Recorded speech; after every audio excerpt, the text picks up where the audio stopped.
Jeremias 31.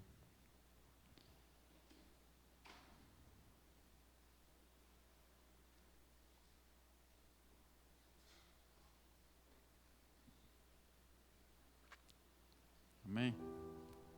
Vamos ler 1, 2 e 3, tá? Eis que naquela época prevê o Senhor: serei o Deus de todas as famílias de Israel, e eles serão o meu povo. Portanto, assevera o Senhor: encontrou graça no deserto o povo que escapou da morte, quando Israel buscava descanso, vindo de uma terra distante.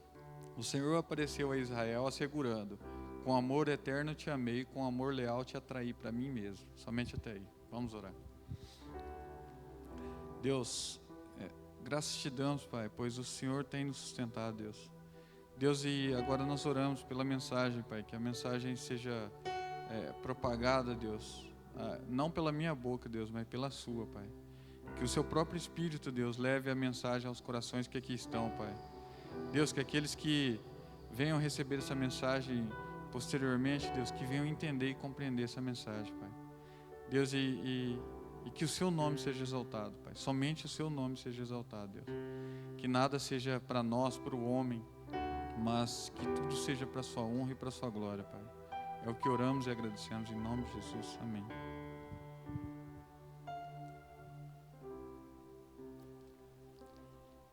Irmãos, o que está acontecendo aqui? O livro de Jeremias, bastante conhecido já por nós. Jeremias é um dos profetas maiores, não porque ele era maior em estatura, é porque os livros, Isaías, Jeremias, os livros são maiores, então são considerados os profetas maiores. E Jeremias é conhecido como o profeta chorão, como um profeta que profetizou aquela época do cativeiro que eles iriam sofrer.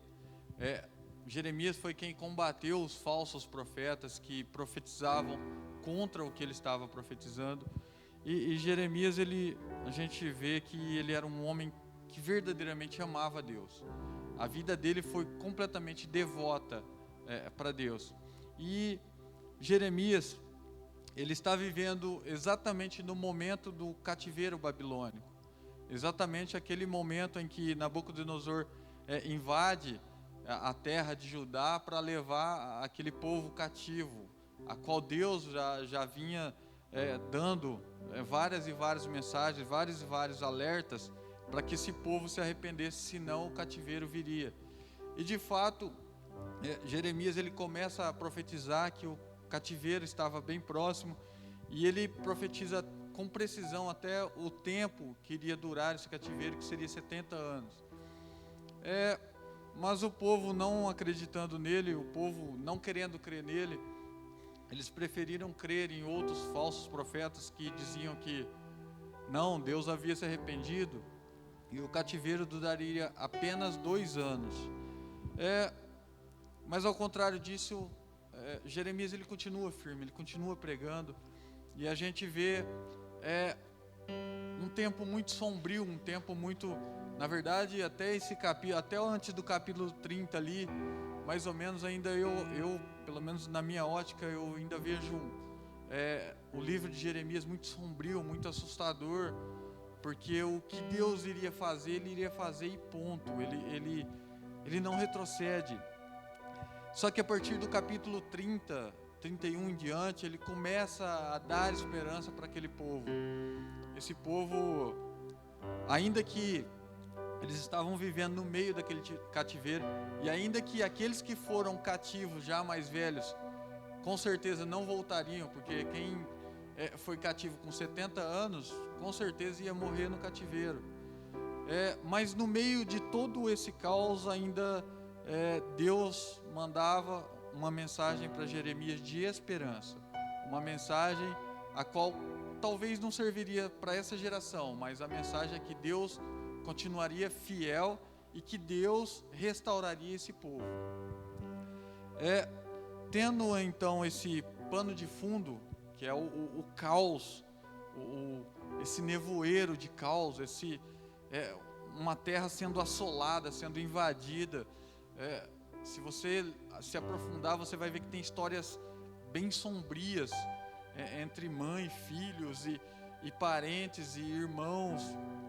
As histórias são bem sombrias, a ponto de quando essa terra ela é invadida, ela é atacada, sobra somente aqueles que teoricamente não serviriam para nada, para um cativeiro. Sobram apenas os doentes, os idosos e as crianças defeituosas. Então essa terra dos tempos de império do rei Davi, de Salomão, agora é uma terra completamente devastada, uma terra completamente invadida, dominada, e um povo que se arrogava servir o único e poderoso Deus, agora se vê preso e dominado por um povo. Agora esse povo, aquele povo que tinha uma arrogância, uma soberba de servir o único Deus, se encontra devastado. E Jeremias, no meio disso tudo, ele, por conta dele ser um profeta de verdade, por conta de tudo que ele pregava, o rei Nabucodonosor poupa a vida dele, poupa ele do cativeiro, dá até a opção dele, para ele, se ele quisesse ir para a Babilônia, ou se ele quisesse ficar naquela terra completamente devastada, e por fim ele decide ficar. E ele decide ficar e ele continua profetizando. E aí nós chegamos na parte que ele vai começar a profetizar a esperança. E aí ele no capítulo 30 começa a dar a esperança de restauração de Israel.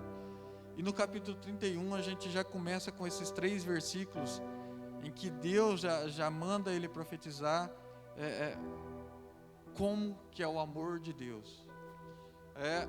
O tema da mensagem é amor eterno, amor leal, porque aqui tem 2 palavras que nós não sabemos nos dias de hoje. Existem 2 palavras aqui que para nós perde-se completamente o sentido, pois nós vivemos uma era em que existe o maior número de divórcios, o maior número de separação de casais que juraram um amor eterno, um amor até a morte, até que a morte os separe, que juraram um amor leal, aquele amor que deveria ser leal até a morte. E quantos casos de traições, quantos casos de abandono nesses casamentos, nos casamentos atuais, que a gente não vê nos dias de hoje.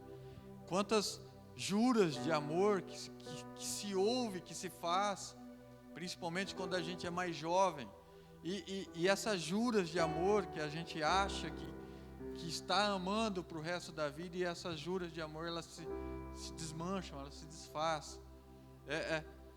Casais que ficaram ali 40, 50 anos juntos e de repente se separam, depois de uma vida juntos.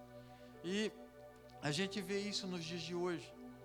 E a palavra amor, ela é tão depravada, ela é tão desfeita nos dias atuais, que a palavra amor, ela serve para tudo, menos para o seu real sentido, menos para o seu real valor.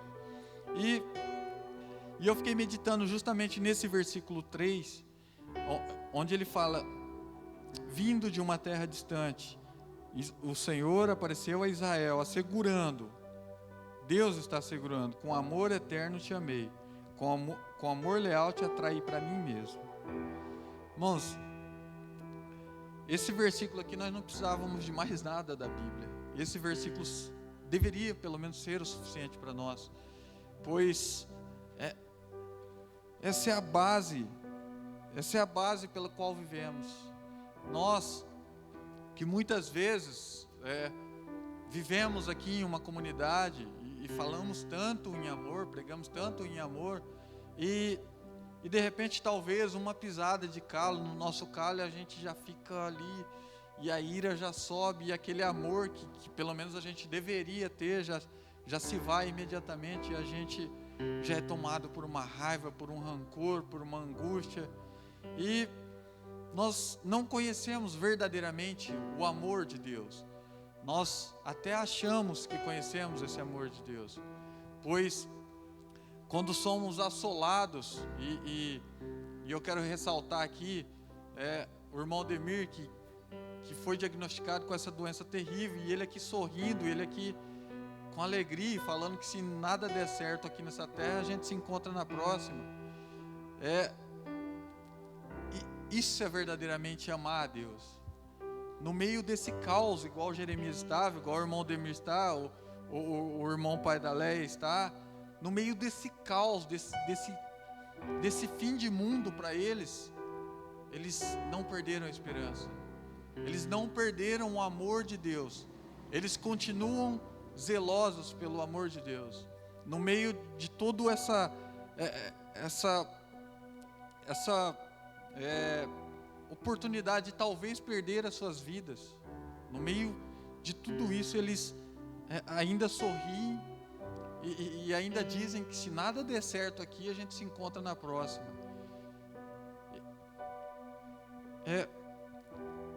Isso é verdadeiramente amar a Deus, no meio desse caos. E mais do que isso, é agarrar nesse amor leal, nesse amor eterno de Deus. Pois e agora eu vou pegar um pouco do gancho da última pregação de quarta do Danilo. Quando Jesus, ele está pendurado naquela cruz e é escrito ali, tetelestai, está pago, já foi pago. Agora vamos aqui imaginar, e aqui é uma imaginação minha, tá? Não tem isso na Bíblia. Vamos imaginar uma conversa de Deus Filho com o Deus Pai. E imagine Jesus lá na glória. Jesus não precisava fazer nada do que ele fez. Ele fez puramente por amor. E vamos imaginar um diálogo entre Jesus e Deus Pai na glória.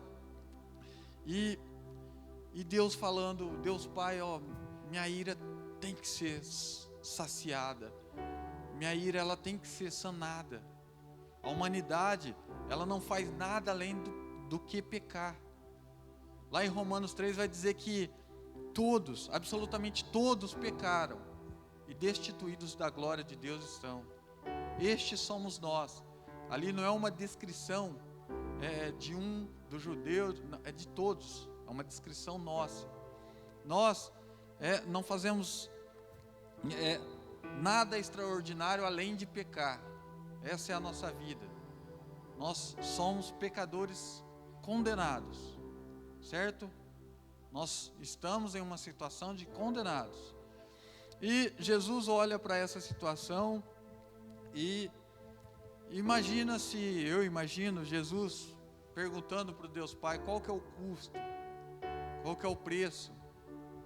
O que eu preciso fazer para que essa dívida seja paga?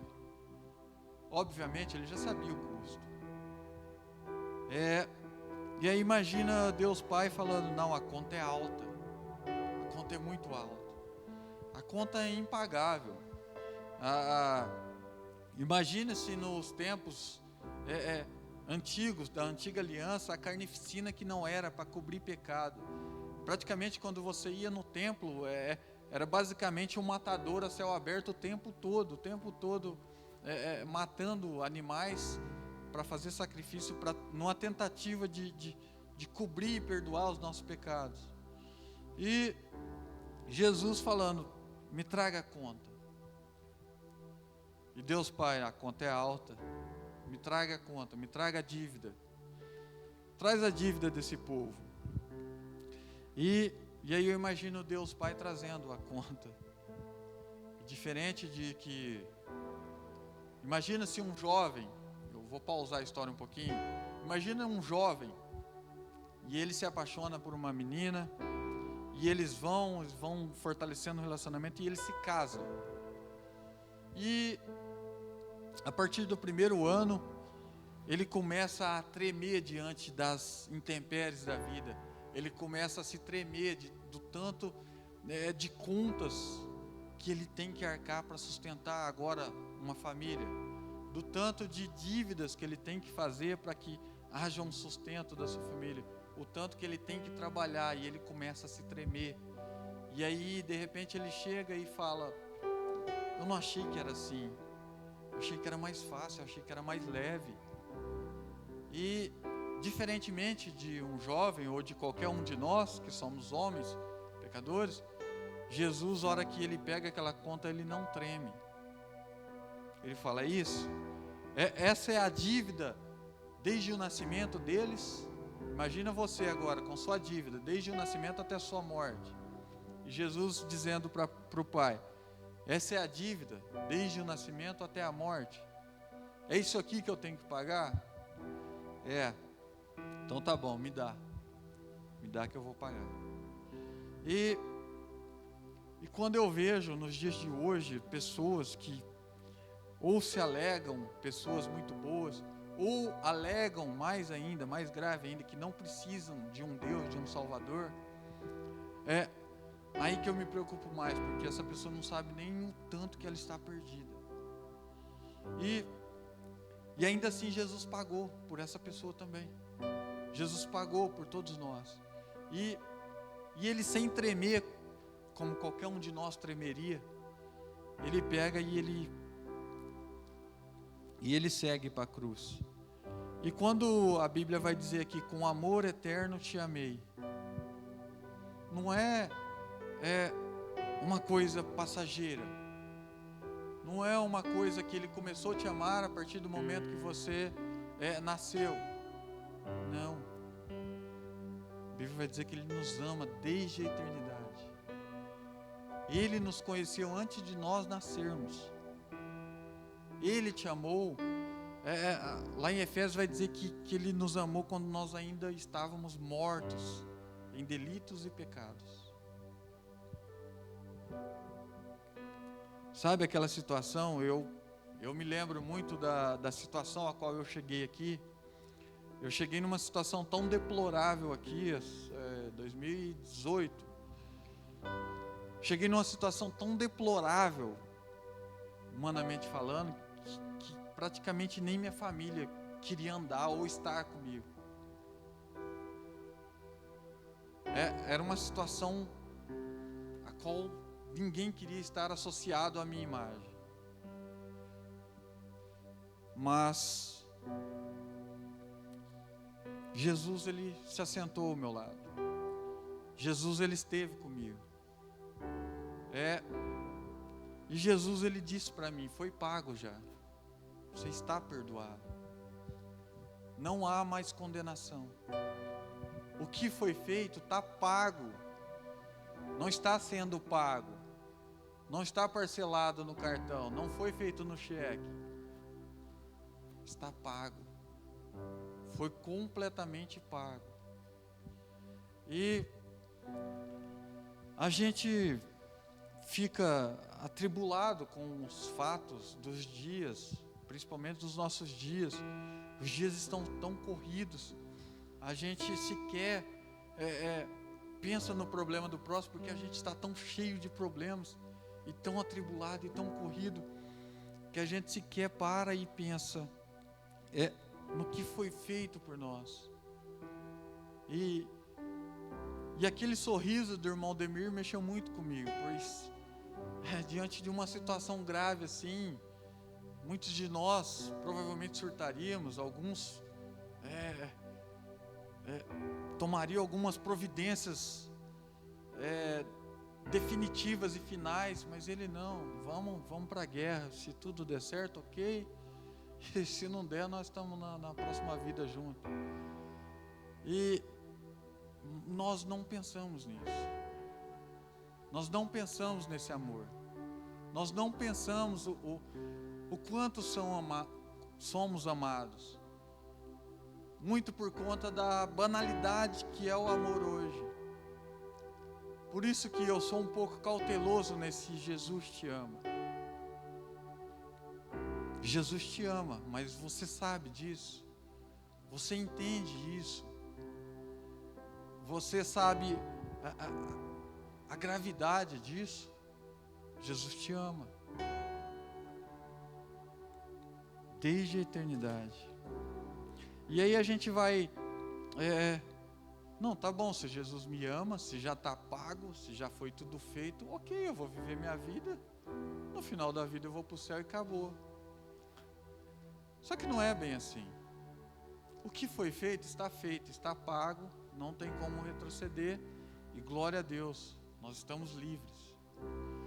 E aí as pessoas que não conhecem o Evangelho, ou que por alguma situação não foram bem instruídas na palavra de Deus, se a gente avançar aí no verso 33, me acompanha aí, 33, 34, no mesmo capítulo.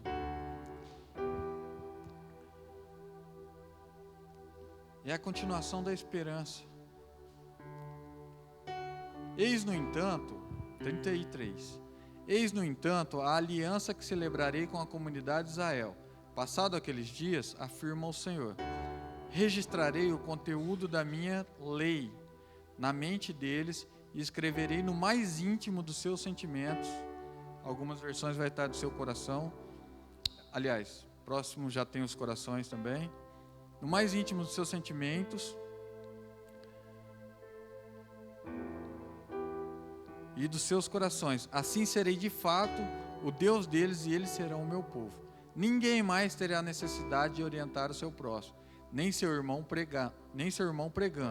Eis que precisamos reconhecer quem é o Senhor, porquanto serei conhecido no interior deles, do ser de cada pessoa, desde o mais jovem até o mais idoso, dos mais pobres aos mais ricos, garante o Senhor, porque eu mesmo lhe perdoarei da malignidade e não mais me permitirei recordar dos seus erros e os seus pecados.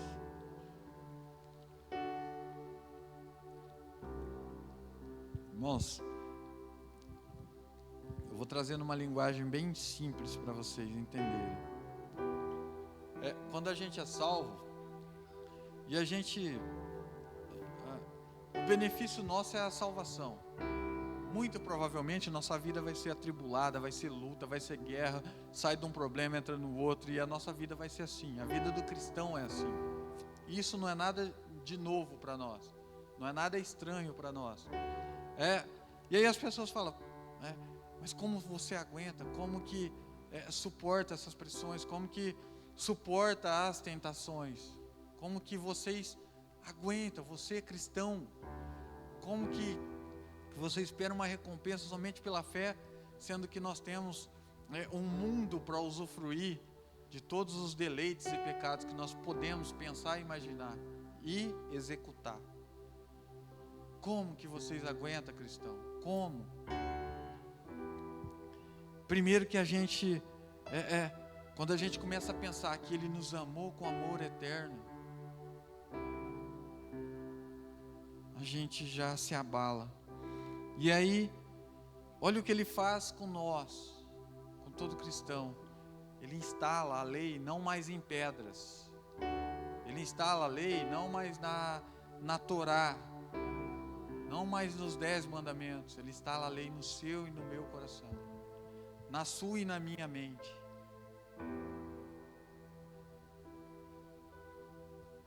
É por isso que nós tentamos e lutamos dia após dia para andarmos em santidade.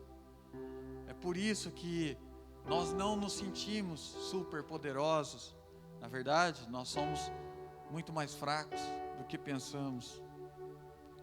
Deus é a nossa força. Ele instalou, Ele colocou em mim e você, no meu e no seu coração, todas as leis dele. Todo mundo aqui sabe que é pecado matar. Todo mundo sabe. Todo mundo sabe que é pecado roubar. Todo mundo sabe que é pecado enganar. Essa é a lei dele instalada em você. Todo mundo sabe que é pecado trair, enganar.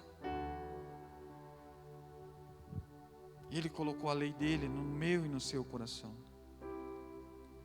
E aí ele vai dizer no verso 34, ninguém mais terá necessidade de orientar o seu próximo, nem o seu irmão pregando. Eis que precisamos reconhecer que o Senhor é Deus, porque todos nós já reconhecemos que o Senhor é Deus. Todos nós já sabemos que o Senhor é Deus. Ainda que somos tratados por lunáticos pelo mundo. E aí ele vai falar: eu mesmo perdoarei a malignidade do coração do homem, e não mais permitirei recordar dos seus erros e dos seus pecados. E aí eu te falo, sabe para que Jesus fez tudo isso? Jesus, ele faz tudo isso para que quando ele olha para baixo e ele vê, ele fala: Deus, eu amo tanto eles, e eu vou pagar essa dívida, porque eu não quero mais que o Senhor lide com eles sobre o pecado. O Senhor vai lidar comigo. Por isso que nós temos perdão. Por isso que nós temos perdão. Se Ele não tivesse pago, seria em vão nós estarmos aqui cantando, não seria para nada.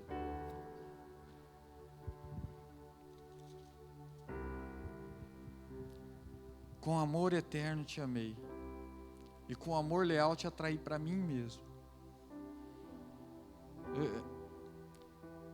Outra palavra que foi depravada nos dias de hoje: lealdade. Lealdade. Quase não se vê mais lealdade.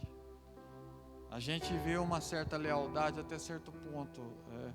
Daquele ponto em diante onde o dinheiro entra, onde entra a fama, traição, mulheres. Desse ponto em diante, a lealdade nos dias de hoje não tem mais valor. Eu gosto muito de assistir filmes, principalmente os medievais. Aqueles filmes onde haviam reis e até alguns súditos mais renomados. E se você reparar esses filmes, e era a realidade da época, eles sempre tinham uma guarda real, mas eles tinham um homem que estava disposto a perder a cabeça pela vida deles. Esses homens verdadeiramente eram leais. Eu assisti um filme há pouco tempo atrás, chamava, se eu não me engano, Os Últimos Cavaleiros. E a lealdade desse cavaleiro ao seu senhor era tão grande que o senhor dele deu-lhe uma ordem para que ele voltasse para trás, e ele seguiu para a morte. Tamanha era a lealdade nos tempos antigos. Hoje a gente fala-se de lealdade. E aí eu te pergunto, nós estamos sendo leais, verdadeiramente leais a Deus? Existe lealdade no que eu faço e no que eu falo para com Deus? E aí a gente fala: não, eu sou leal. Nós somos leais. E eu estou me incluindo nisso, tá? Não, nós somos leais. Tá bom. Qual que é o seu tempo de oração diário? Você é leal? Qual que é o seu tempo de leitura bíblica diário? Não, mas eu tenho meus afazeres, tá bom. Jesus, ele é... Quem é que reconhece que Jesus era o homem mais ocupado que já existiu? Todos nós, né? O homem mais ocupado que já existiu. E você pode pegar principalmente o Evangelho de Lucas. Quantas vezes a Bíblia vai dizer assim: e Jesus se retirou para orar, e Jesus passou a noite em oração, e Jesus alimentou a multidão e passou para o outro lado, e chegou lá, a multidão já estava lá. Esse homem não tinha descanso.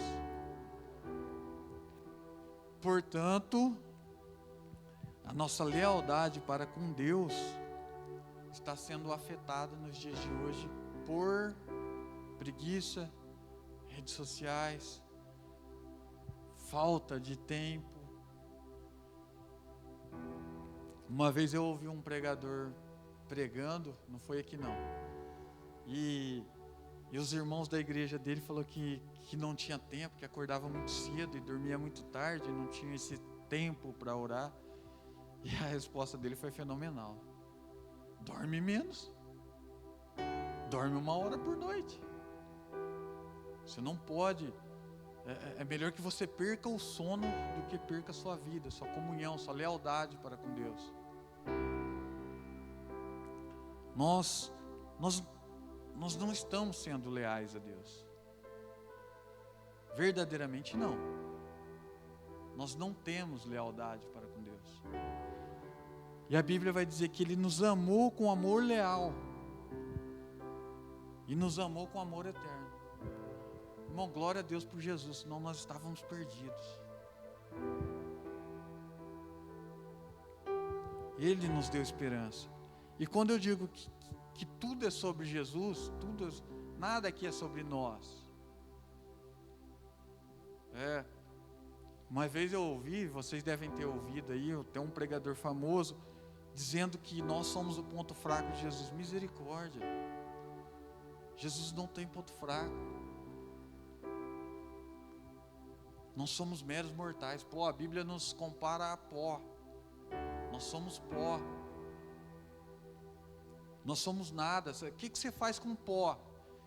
Quando Deus vai criar o homem, a gente tem a imagem na nossa cabeça que é o barro, né? Mas se você ler lá em Gênesis, a Bíblia vai dizer que Ele cria o homem do pó da terra. O que você faz com pó, irmão? Pó só atrapalha, suja a casa, faz mal para a nossa respiração. É isso que nós somos, pó. E a Bíblia vai dizer que Ele nos amou, que esse amor é eterno. Você não tem mais que lidar com o pecado. Jesus pagou por você. Jesus pagou por mim. E, como nós lemos aqui, Ele instaurou toda a lei dEle nos nossos corações. O que está nos faltando, na verdade, é lealdade. É disposição para sermos leais, para retribuir esse amor.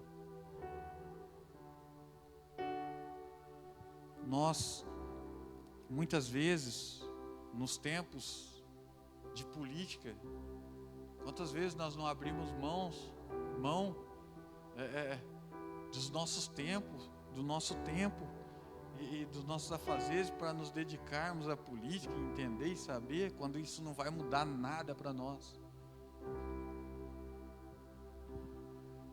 E eu não estou aqui falando que você deve fazer, não é isso. Você deve votar consciente, mas eu estou dizendo que isso não vai mudar a nossa vida. Quem que for que estiver lá não é para nos ajudar. Quem te amou com amor leal não é o político de estimação que você tem.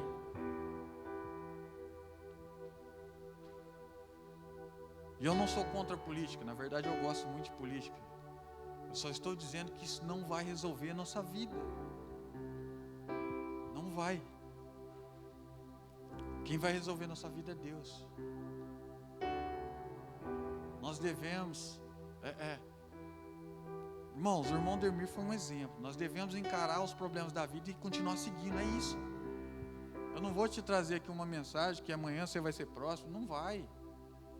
Pode ser que sim, mas 99% não vai.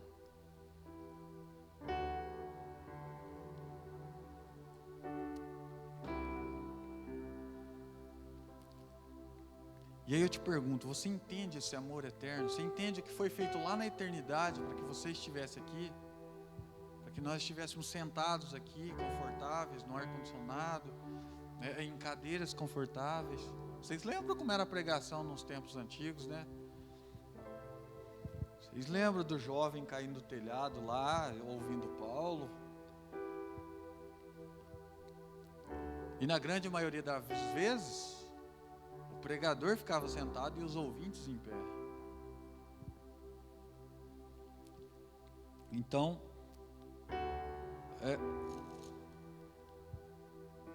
Ele já pagou, Ele já perdoou. Basta que nós sejamos leais a Ele. Nós falamos tanto que nós amamos esse Deus, e eu estou me incluindo nisso, viu, irmãos? Estou me incluindo. Essa mensagem aqui, ela primeiro é para mim.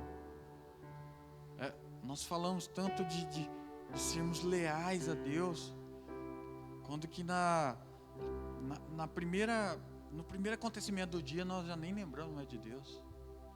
Na primeira intempérie do dia, na primeira situação que nos tira do foco, nós já esquecemos. E muitas vezes, não sei aqui na igreja, mas eu já vi muitas vezes cristãos até com vergonha de se denominarem cristãos. Cadê a lealdade? Cadê a nossa lealdade, a nossa postura? Ah, mas a gente erra, a gente é pecador, vai continuar errando.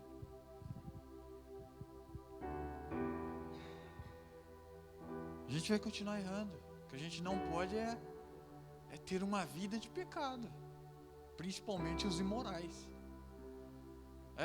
Uma vez eu falei aqui e eu torno a falar, a gente não tem consciência de Deus. Você sabia? Nós não temos consciência de Deus. Esse amor eterno com o qual Ele nos amou. Porque eu falei aqui, vou tornar a falar. Se a gente estiver aqui,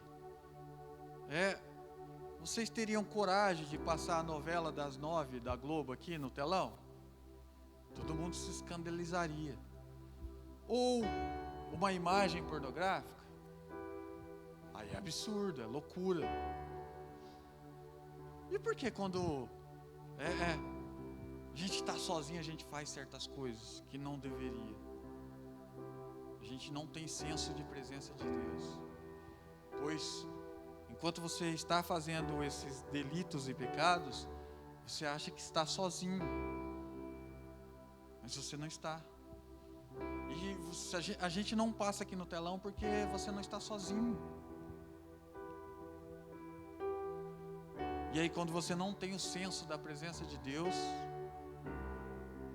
aí a mente humana é capaz, o coração humano é capaz de loucuras. A gente vê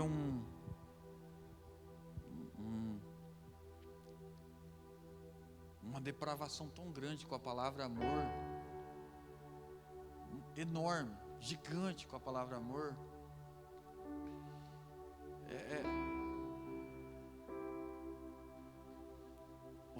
O tratamento que é dado com a palavra de Deus é completamente depravado. Eu ia citar uma coisa aqui, mas não vou citar, que é muito pesado. Por isso que eu me segurei agora. E a gente é enganado pelos nossos próprios anseios. A gente é enganado pelas nossas próprias vontades. Quando que a lei de Deus já está nos nossos corações. Quando que a presença dEle está em nosso meio. Se você se denomina um cristão e tem uma vida de prática de pecados, saiba você que você carrega o Espírito Santo. E saiba você que enquanto você comete algum erro, principalmente esses imorais, Deus está ali vendo. Deus está com você o tempo todo. E a Bíblia pede para que nós não venhamos entristecer o Espírito Santo. E que você não faça dessa mensagem, uma muleta para pecar. Tá pago mesmo, vou fazer o que eu quiser e depois Jesus me perdoa e já era. Não é bem por aí. Não é bem por aí. Jesus, Ele é capaz, eu não vou tirar aqui o crédito de Jesus. Jesus, Ele é capaz de perdoar qualquer pecado. Lembra que Ele falou para aquela mulher que foi pega em adultério, em João capítulo 8? O que Ele falou para a mulher? Vai e não peques mais. Ele deu perdão, só que Ele também deu o mandamento. Vai e não peques mais. E aquela mulher, irmãos, lá, você sabe que ela estava condenada à morte ali, né? Ela foi condenada à morte. Quando era pega em adultério, qual que era a pena? Apedrejamento. Então ela chega diante de Jesus condenada à morte. E Jesus, a gente nota que Jesus, Ele não tira a sentença dela. A lei de Moisés manda, aquele que tiver sem pecado, atire a primeira pedra. Bom, Jesus era muito sábio. Jesus tinha uma sabedoria fenomenal. E aí você acha que a sua mentezinha, que o seu coraçãozinho, você vai ser melhor ou mais inteligente que Jesus? Mais resistente que Jesus? Mais sábio que Jesus? De jeito nenhum. Vamos colocar de pé.